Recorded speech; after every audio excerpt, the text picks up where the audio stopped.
Before we come to Prime Minister's questions, I'd like to point out the British Sign Language interpretation of proceedings is available to watch on Parliament Live TV. We start with questions to Prime Minister. In welcoming the Prime Minister, I call Dr Alan Whitehead. Question 1, Mr Speaker. Prime Minister. Well,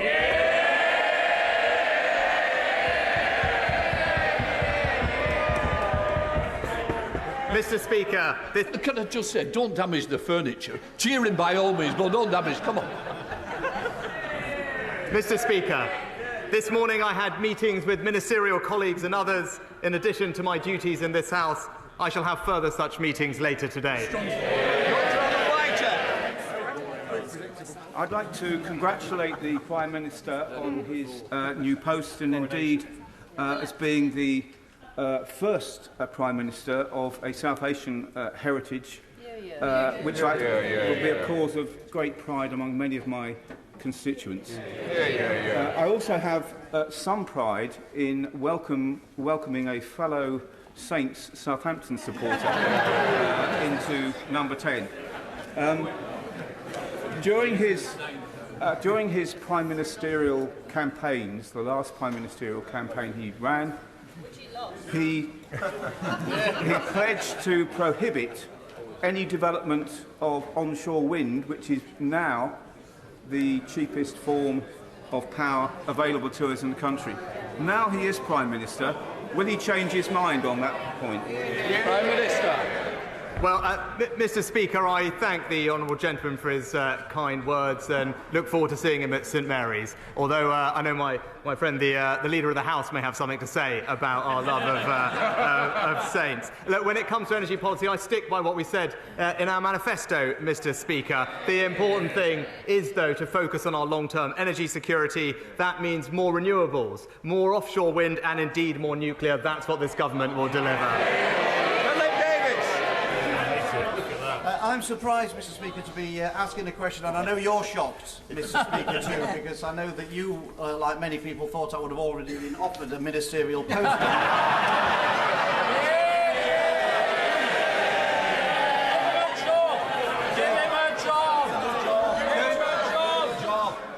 Let me tell you, I didn't hold my breath. Philip Davis. Go figure, as Joe Biden might say. Can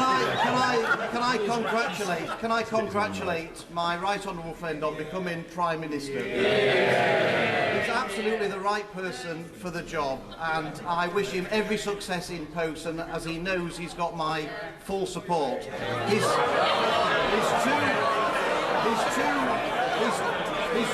His two immediate predecessors made levelling up a key part of their agenda. Would he reaffirm his commitment to levelling up and start, as he means to go on, by approving the Levelling Up Fund bid for Bingley in my constituency? Well, I'm grateful to my honourable friend for his warm remarks. I can confirm he must be the only person, Mr Speaker, who texted me to say that he did not want a job in the last 24 hours. But I can give him my cast-iron commitment to levelling up, particularly in Yorkshire, which he and I share. Obviously, he'll know I can't comment on individual bids, but by the end of the year, an announcement is expected on the success, and I wish him every luck with that. Let's come to the Leader of the Opposition, Keir Starmer. Thank you, Mr Speaker, and may I welcome the Prime Minister. The first British Asian Prime Minister is a significant moment in our national story. And it's a reminder that for all the challenges we face as a country, Britain is a place where people of all races and all beliefs can fulfil their dreams. That's not true in every country, and many didn't think that they would live to see the day when it would be true here. It's part of what makes us all so proud to be British. Was his Home Secretary right to resign last week for a breach of security? Prime Minister. Well, Mr. Speaker, can I thank the honourable gentleman for his kind and indeed generous welcome to the dispatch box. I look forward to Prime Minister's question time with him, and I know that we will have, no doubt, robust exchanges, but I hope that they can also be serious and grown up. So I look forward to it. Well, he asked about the Home Secretary. The Home Secretary made an error of judgment, but she recognised that. She raised the matter and she accepted her mistake. And that's why I was delighted to welcome back into a united cabinet that brings experience and stability to the heart of government. And let me tell you, Mr. Speaker, what the Home Secretary will be focused on. She'll be focused on cracking down on criminals, on defending our borders, while the party opposite remains soft on crime and in favour of unlimited immigration. Mr. Speaker, yesterday the Prime Minister stood on the steps of Downing Street and promised integrity, professionalism and accountability. But then, with his first act, he appointed a Home Secretary who was sacked by his predecessor a week ago for deliberately pinging around sensitive Home Office documents from her personal account. Far from soft on crime, I ran the Crown Prosecution Service for 5 years. I worked with Home Secretaries to take on terrorists and serious organised crime. And I know firsthand how important it is that we have a Home Secretary whose integrity and professionalism are beyond question. So, have officials raised concerns about his decision to appoint her? Mr. Speaker, I just addressed the issue with the Home Secretary, but he talked about fighting crime. I would hope, Mr. Speaker, I would hope that he would welcome. I would hope that as we look forward, he would welcome the news today that there are over 15,000 new police officers on our street. And the Home Secretary will be supporting them to tackle burglaries. While the party opposite will be backing the lunatic protesting fringe that are stopping working people going about their lives. Keir Starmer. Well, Mr. Speaker, I listened carefully. That was clearly not a no. We can all see what's happened here. He's so weak, he's done a grubby deal, trading national security because he was scared to lose another leadership election. There's a new Tory at the top, but as always with them, party first, country second. Yesterday, on the steps of Downing Street, he also admitted what the whole country knows. The Tories have crashed the economy, and now somebody has to pay for their mess. I say it shouldn't be working people who've been hammered time and again by this lot, but those with the broadest shoulders must step up. Does he agree? No. Well, Mr. Speaker, the honourable gentleman talked about party first and country second. Perhaps he could explain to us why it was a few years ago he was supporting the member for Islington North.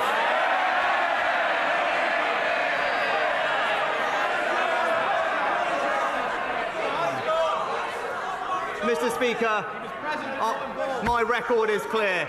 When times are difficult in this country, I will always protect the most vulnerable. That is the values of our compassionate party. We did it in COVID and we will do that again. Mr. Speaker, he says he'll protect the most vulnerable. Let's test that. The government currently allows very rich people to live here but register abroad for tax purposes. I don't need to explain to the Prime Minister how non-dom status works. He already knows all about that. It costs the Treasury £3.2 billion every year. Why doesn't he put his money where his mouth is and get rid of it? Well, Mr. Speaker, I have been honest. We will have to take difficult decisions to restore economic stability and confidence. And my honourable friend, the Chancellor, will set that out in an autumn statement in just a few weeks. But what I can say, as we did during COVID, we will always protect the most vulnerable. We will do this in a fair way. But what I can say, I am glad, Mr. Speaker, that the party opposite the honourable gentleman has finally realised that spending does need to be paid for. It is a novel concept for the party opposite.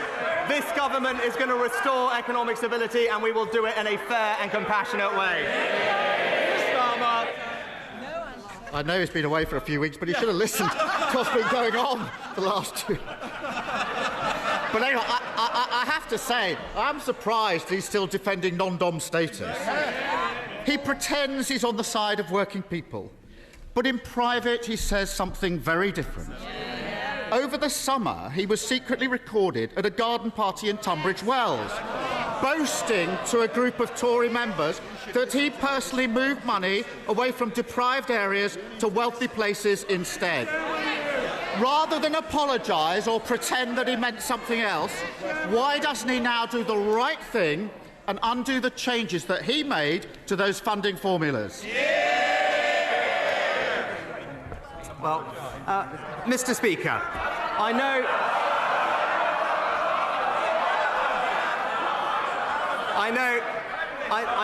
know the right honourable gentleman rarely leaves North London.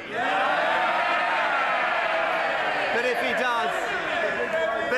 he does, he will know that there are deprived areas in our rural communities, in our coastal communities, and across the south, and this government will relentlessly support them, because we are a government that will deliver for people across the United Kingdom. But Mr. Speaker, he mentioned the last few weeks. I am the first to admit that mistakes were made, and that's the reason I am standing here. But that is the difference between him and me. This summer, I was being honest about the difficulties that we were facing. But when he ran for leader, he promised his party he would borrow billions and billions of pounds. I told the truth for the good of the country. He told his party what it wanted to hear. Leadership is not selling fairy tales. It is confronting challenges, and that is the leadership the British people will get from this government. Mr. Speaker, I think everyone should watch the video and make their own minds up. In public, he claims he wants to level up the north, but then he boasts about trying to funnel vital investment away from deprived areas. He says one thing and does another. But they're shouting. They're not my words. They're not my words. They're the words of the former chair of the Tory party, sacked yesterday for telling the truth about the Prime Minister. Even his own side know he's not on the side of working people. That's why the only time he ran in a competitive election, he got trounced by the former Prime Minister, who herself got beaten by a lettuce. So why doesn't he put it to the test, let working people have their say and call a general election?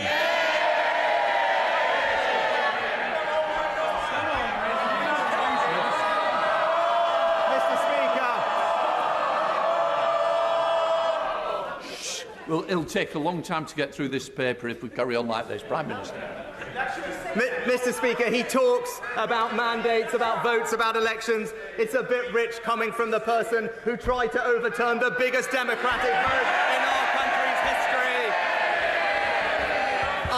Our mandate is based on a manifesto that we were elected on, to remind him an election that we won and they lost. A mandate that says we want a stronger NHS, better schools, safer streets, control of our borders and levelling up. That is the mandate that I and this government will deliver for the British people.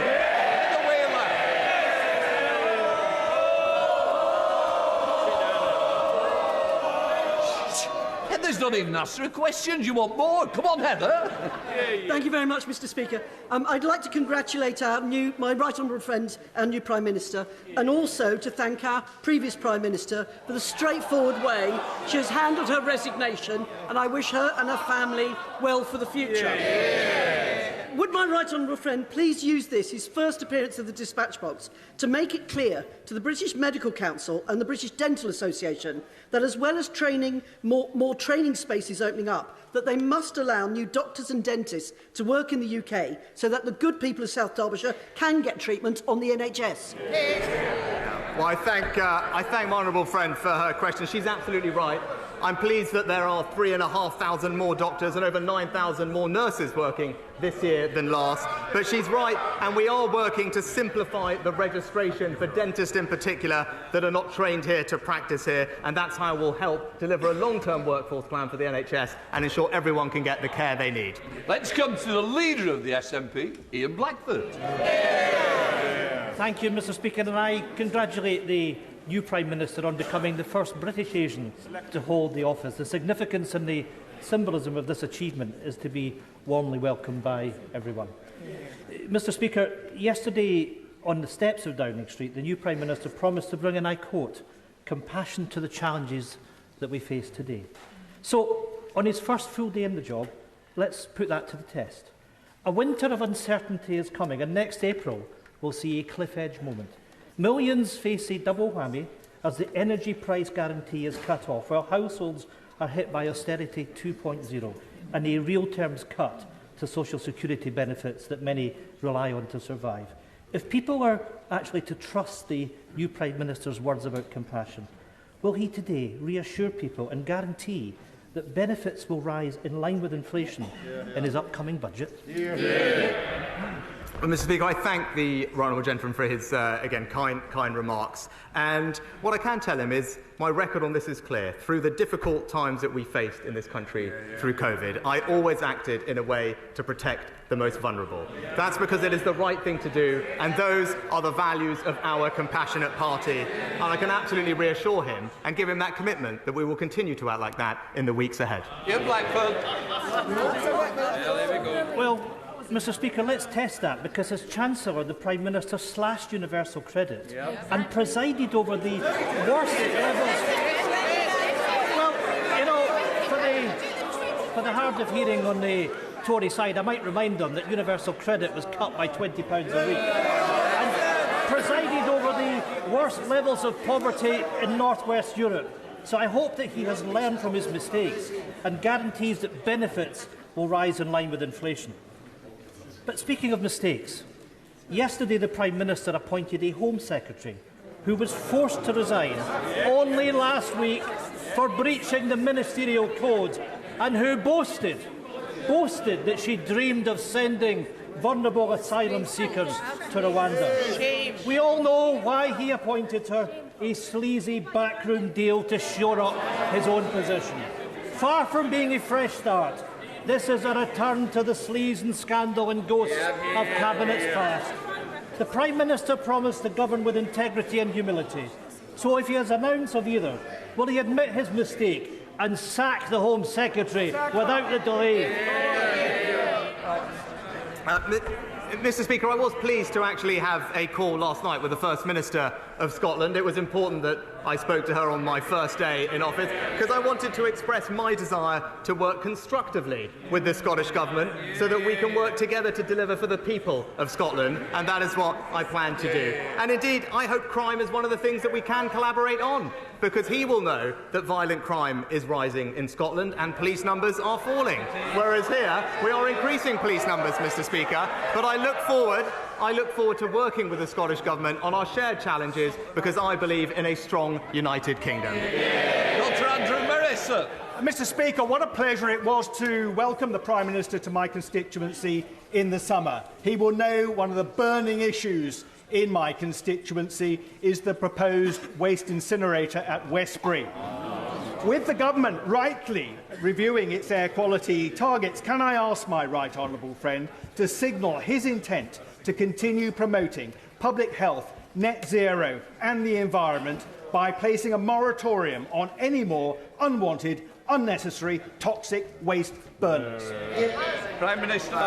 I can tell my honourable friend, I know he's been a vociferous campaigner on this issue as I learned over the summer. He'll know that local authorities determine these issues, but also to reassure him that all large incinerators in England must comply with strict emission limits and only receive permits if plants don't cause any damage to human health. And hopefully that is reassuring for him.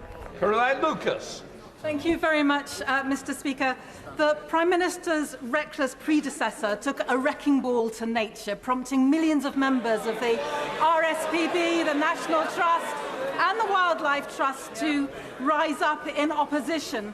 Yesterday, he promised to fix her mistakes as well as to uphold the party's 2019 manifesto.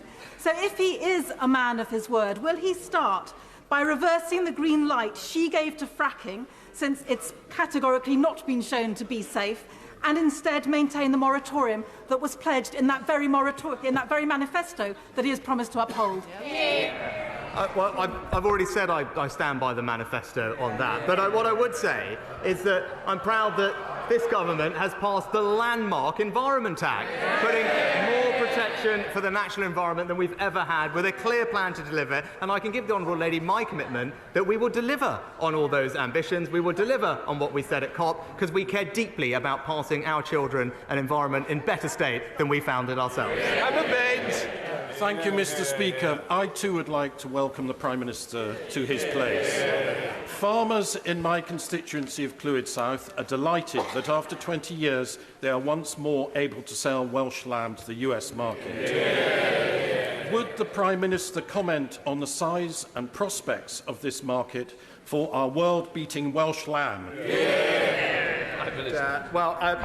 Mr. Speaker, I congratulate my colleague on the fantastic achievement. I can tell him that market is worth, I think, something like almost £40 million over the first few years. Enormous boost for our lamb farmers. I would just encourage the 300 million US consumers to give Yorkshire Swaledale a lamb a look in as well. But I know he and I, if we disagree on that, are united on the fact that we will unequivocally back British farming and British farmers. Janet Davey. Thank you, Mr. Speaker. Mr. Speaker, this is certainly a topsy-turvy Tory government. A few days ago, I was going to put my question to the former Prime Minister. But my inbox has been full of emails from constituents of Lewisham East writing to me about their desperate situation of their wages simply not going far enough. I'm also receiving emails about rents going up, energy prices going up, mortgages going up, and of course the cost of living is already up.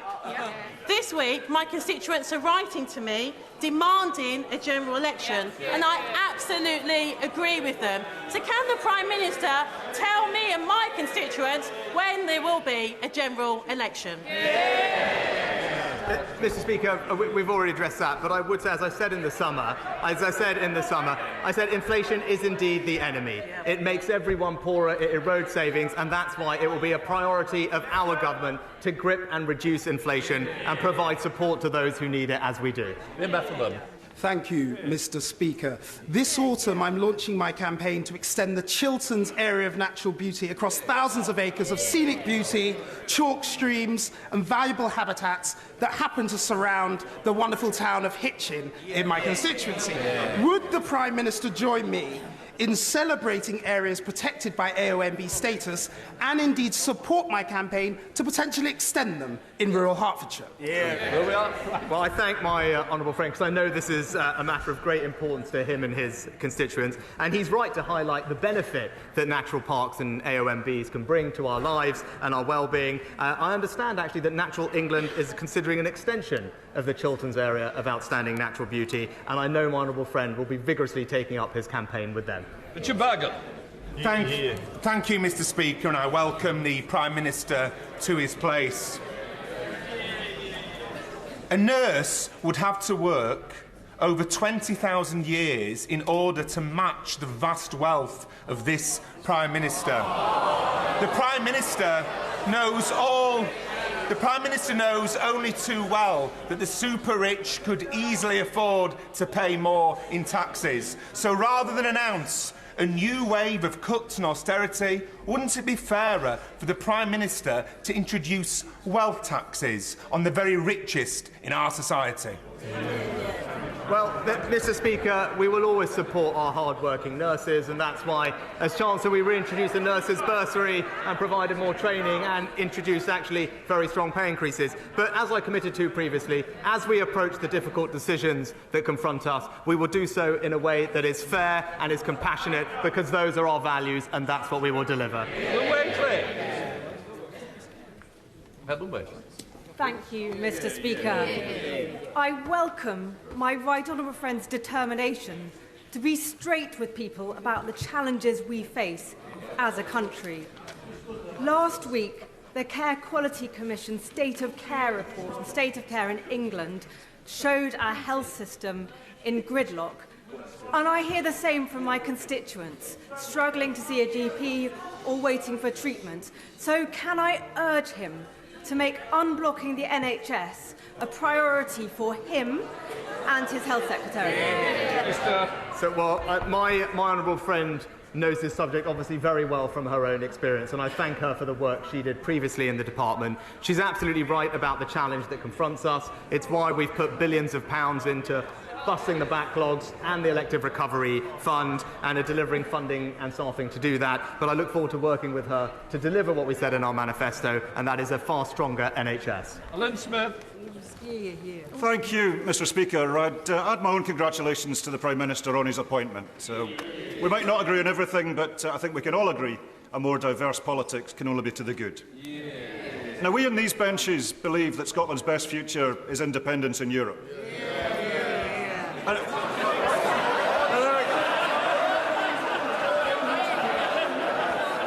Keep it coming. Mr. Speaker, I really would urge the members opposite to show a little more respect. Because it's not just us. It's not just us. It's not just the SNP. And I will not be shouted down. It's not just the SNP. On the last opinion poll, 72% of the people of Scotland want back into the European Union.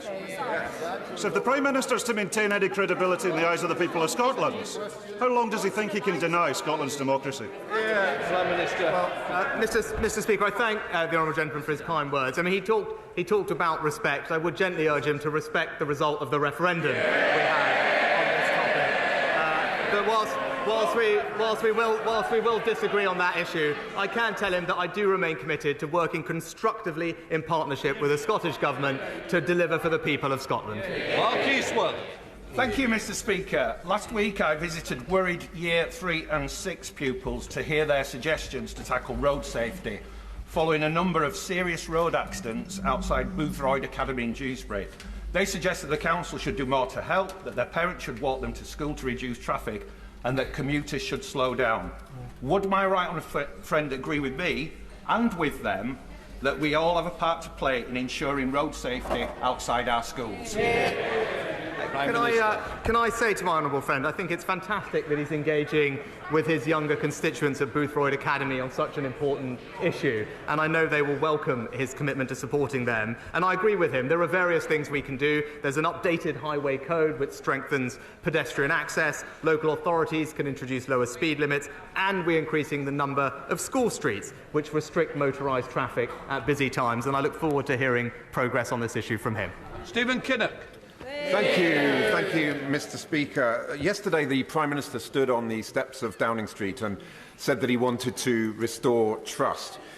Yet in the past 24 hours, we've seen that he's prepared to shamelessly swap red boxes for political support. And there are real serious consequences to all this horse trading. So I'd like him to be clear on this point. Did he seek or receive any advice on security concerns about the Right Honourable Member for South Staffordshire before his appointment to the government yesterday, given that he was sacked in 2019 for leaking sensitive information relating to our national security? Prime Minister. Well, Mr. Speaker, he's talking about events that happened 4 years ago, and he's right that he raised the topic of national security, because members opposite 4 years ago were busily supporting the member for Islington North. who wanted to abolish the nuclear deterrent, who wanted to leave NATO and who wanted to scrap our armed forces. We won't take any lectures on national security, Mr. Speaker. Thank you, Mr. Speaker. I sincerely congratulate my right honourable friend and wish him every success. Over 3 years ago, my constituent Harry Dunn was killed in a tragic road accident, and I'd like to ask my right honourable friend to join me in congratulating Harry Dunn's family for the incredible campaign they've run for over 3 years, with huge support from all colleagues across the House on finally achieving justice for Harry. Well, I pay tribute to my right honourable friend for her role, and indeed the former Foreign Secretary as well, and indeed colleagues from all over the House for the part they've played in bringing about this outcome. My thoughts are obviously with the family, and I join in her sentiments that this is very welcome. Daisy Cooper. Thank you, Mr. Speaker. West Hertfordshire Hospital Trust in my area is still hoping to receive funds from the new hospitals programme, the same programme that is supposed to deliver the government's so-called 40 new hospitals. There's been a lot of speculation that the new Prime Minister and his Chancellor might seek to cut infrastructure projects. So can the Prime Minister confirm to me that my local hospital trust, as well as all of the other local hospital trusts that are set to benefit from the new hospitals programme, will in fact get that money? Yes or no? Well, Mr. Speaker, the Chancellor will set out our plans in the autumn statement shortly, but this is the government that put in place plans which will remain to significantly increase capital expenditure, and even though difficult decisions do need to be made, I think the country can rest assured that we will continue to invest in our future productivity and indeed invest in our public services like the NHS. Wendy Bolton. Mr. Speaker, in my Aldridge Brown Hills constituency, we're at risk of 8,000 new homes being dumped in the constituency. Will my right honourable friend use the opportunity of this Prime Minister's question to reaffirm the government's commitment to protecting the Greenbelt and to adopting a really rigorous brownfield first policy? Well, can I say thank you to my honourable friend for her question, and I can give her that assurance. She's absolutely right. We must protect our green belt, and we are adopting a brownfield first strategy. I'm pleased we had a record number of new homes built in the last year, but it's important that we build those homes in the right places. Ruth Jones. Thank you, Mr. Speaker. Whilst welcoming the new Prime Minister to his place, we remember that law-breaking was the order of the day in Downing Street during the pandemic. We will never forget that this current Prime Minister was fined by the police for attending a birthday party hosted by his next-door neighbour. As both a witness and a participant to that law-breaking, if the Privileges Committee investigation into the former Prime Minister calls him to give evidence, will he fully cooperate? Minister. Mr. Speaker, of course, and I addressed these matters earlier this year. Michael Fabricant. Mr. Speaker, you will know that I fought hard to bring back Boris. In '97, I campaigned for Kenneth Clarke and then for Michael Portillo. So I can't always get it right. But you know, I do know about the West Midlands. I know that the West Midlands Mayor very much welcomes the reappointment of the Levelling Up Secretary, and that he looks forward to working with our new Prime Minister. So may I just ask him, what is his vision for levelling up? Well, I thank my honourable friend for the question, and what I can say is our desire is to ensure that people, wherever they live in our fantastic country, have enormous pride in the place they call home and every opportunity to succeed. And you know what? It is the fantastic Mayor Andy Street who is delivering that for his constituents in the West Midlands. That completes questions.